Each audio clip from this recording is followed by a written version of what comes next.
Hearing the reverb and twinkling beats of my first gaming console always garners a nostalgic grin.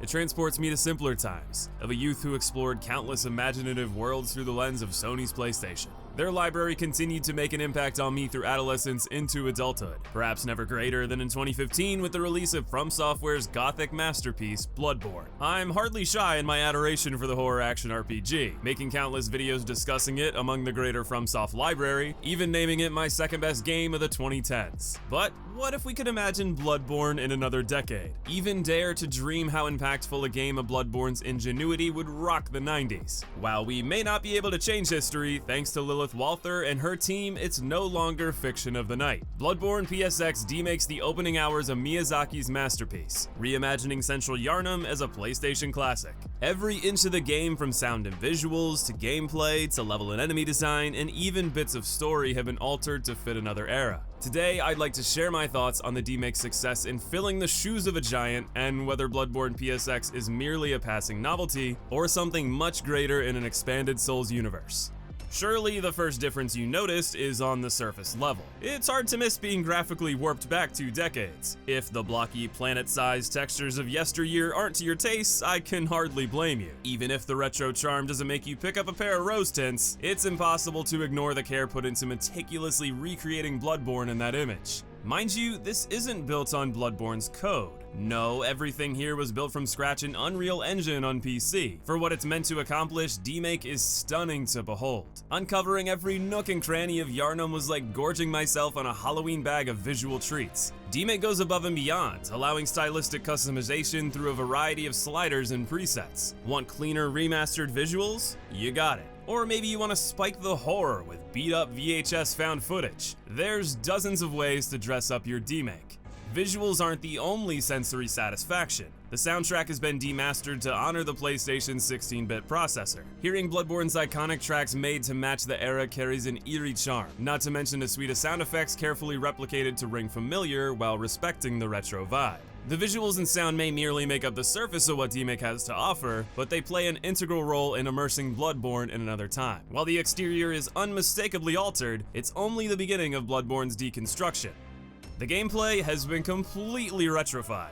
From the moment you leave your hospital bed, you're greeted by an ancient omen. Movement on a 3D plane is restricted to D-pad only. Not only that, the camera can only be rotated left or right using the respective back triggers. After over a dozen years hammering in dual joystick control, especially fighting against Bloodborne's specific muscle memory, I felt punch drunk. The wolf I'm accustomed to being fist deep in with regularity turned the tables and smacked my booty. I respect the authenticity of being unable to use joysticks that didn't yet exist, but by God the jank took its toll on me, especially when you consider combat speed. Enemy attacks generally felt more rapid, with less winds-up and tighter combo strings. While you do gain the ability to transform weapons in the menu for 2 total modes, the inability to use transformation attacks takes a valuable staggering damage tool out of your arsenal. That's not to say you don't pack quite a punch. Between your own speedy R1 spam, heavy attacks, charge attacks, backstabs, parries, and riposte to finish them all off, there's plenty of damage potential. The mixture of difficulty controlling the camera, rapid combat, and healing forcing you to plant for a long duration more similar to Dark Souls, I found the difficulty very boom or bust. If you land the first blow, you can chunk through most enemies with your blazing attack speed before they can even react. The same is true in the inverse, however, with enemies shredding you for lapses in execution.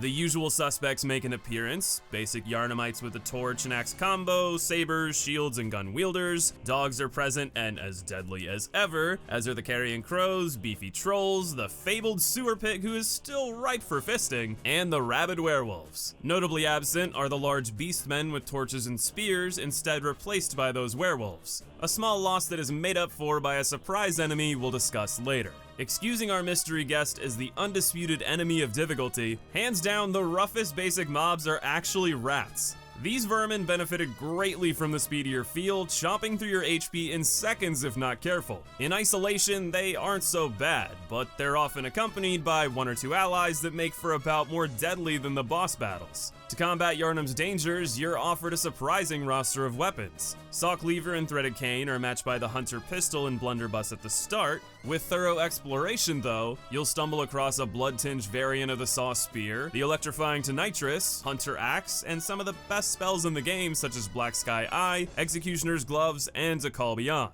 Progression is largely the same. Use blood echoes to level up and purchase items or tools. Insight, on the other hand, has gotten a brilliant revamp. Rather than a direct currency, it is now used as a key to unlock doors within the Hunter's Workshop. One insight gains you access to the interior, where you can upgrade weapons to a maximum of +5 using shards, twin shards, and a chunk that are scattered throughout the world.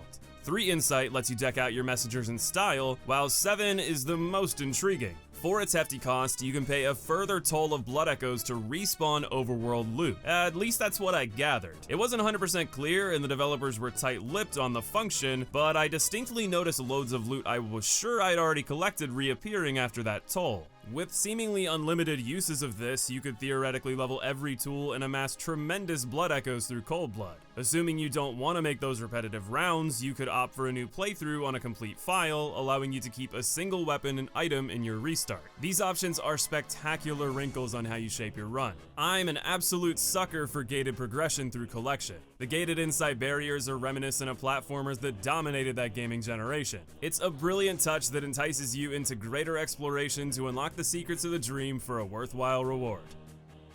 Level design is perhaps the biggest deviation from the model framework. In the spirit of the era, individual mini areas are broken up by loading screens. You know, Bloodborne's signature ladders to rival Metal Gear Solid 3? Those now divide separate areas with hilarious animations of you getting ascended into heaven, or descended down to the depths of hell. Leaving Yusefka's clinic? Loading screen. Leaving the gate after? Loading screen. Up to the big bonfire, there are probably half a dozen split-ups. Rather than merely divide things for the sake of doing so in deconstruction, it allows each mini-section to be greatly fleshed out to accommodate the new style. In fact, the sewers on the way to Father Gascoigne are now an entirely new area. Even the mansion near the central shortcut that took about 15 seconds to explore in the original was fleshed out into the derelict estate. To go even further beyond, these areas have entirely new sections, like a poison sewer that surely has Miyazaki grinning somewhere without knowing why, and a basement in the estate that offers an explanation to the crossbreed raven dogs amidst a library detailing many of Yharnam's secrets. Exploring these areas is vital to access upgrade items, the best spells and weapons, but especially keys that allow progression through the world. Limiting the scope of this project to Central Yharnam gave the team the ambition to create a director's cut of the area that honestly rivals the original. And that's saying something considering I feel Central Yharnam is one of the best starter levels of all time. A level that whets your boss appetite with Cleric Beast and delivers a phenomenal main course in Father Gascoigne. The deconstruction of both of these bosses lives up brilliantly to their HD counterparts. My inability to master camera control made smacking Cleric booty harder than usual, making for a more interesting fight. Father Gascoigne is still as susceptible to parries as ever, as well as Molotovs in the music box. That doesn't stop his beastly transformation from posing a severe threat. As the curtains close on kickin' beastly booty, I was left wanting so much more of Demake. The gates to the cathedral ward are closed tight. I nearly turned off the game until I saw night descending further into darkness. An omen made grim when I was unable to return to any lamp outside the Tomb of Odin. With your path funneled by debris blocking your way, you descend into the sewer where you see a grotesque pig skewer. That is a terrifying sight. At this point, that pig was the toughest non-boss enemy in Demake. What could do that to such a massive beast? And where have I seen those red crystal weapons before? And why did they specifically choose to give me sedatives? Oh no, not them. Anything but... The moment Gascoigne perishes, Demake quickly descends into a Winter Lantern slasher flick with them tracking you, ominously radiating their frenzied sight. Generously, the frenzy doesn't continue to build when you break that line of sight, but that's about all the relief you're given. The doors are locked again with you needing to fumble through the menus for keys, enemies are still lurking, super powered by the Detonite to pack a heftier punch and distract you, all while your destination remains unclear. As you desperately sprint back through the tunneled path to where it all began, you notice Gilbert's lights have dimmed, and there's a bloody trail inviting you in. Ascending his manor, reading notes that speak of his fondness for you, another outsider, how the church administered blood and seemed to be observing him for changes, making him paranoid as he declined with his illness. You fight tooth and claw through werewolves, trolls, juking Winter Lanterns like Mr. X until you see an unsightly beast trapped to a table. As he struggles to break free, you can't help but feel a great terror looms. Gilbert the Outsider is upon us. Amongst a gorgeous thunderstruck arena, you fight this otherworldly foe that teleports as if possessed by a demon. It makes his patterns and attacks unpredictable. Perhaps it's the tension rising to a boiling point, but every move he makes feels deadly. Using adept parries, ripostes, and taking advantage of the wide windows he leaves after his solid variety of swipes, I was able to claim a close victory. I was beaming as the credits rolled after this incredible finale. Bloodborne Demake isn't merely a decreation of Central Yarna. It's another director's vision of how extra content could be added to further flesh out one of gaming's best opening levels of all time. It's tremendous praise to say they lived up to the original. It's an even greater triumph to surpass it. With no need to set up for a greater narrative, everything is focused within this singular experience to make the most of a single stage. I don't think it could have been executed any better. If you'd like to take on Bloodborne PSX for yourself, this fan software is available free to all on PC. Be sure to send your thanks to the developers for their work creating one of the best fan projects I've ever come across. It's a fantastic way to spend a handful of hours as we wait for the clock to tick down to Elden Ring's release. You can count on a lot of content for that, and until then, I've got a few more videos in the pipeline for our Souls celebration leading up to that date. Subscribe to stay tuned for that and more, and of course, I want to thank you for watching today. Much love to you, and I'll see you in the next video.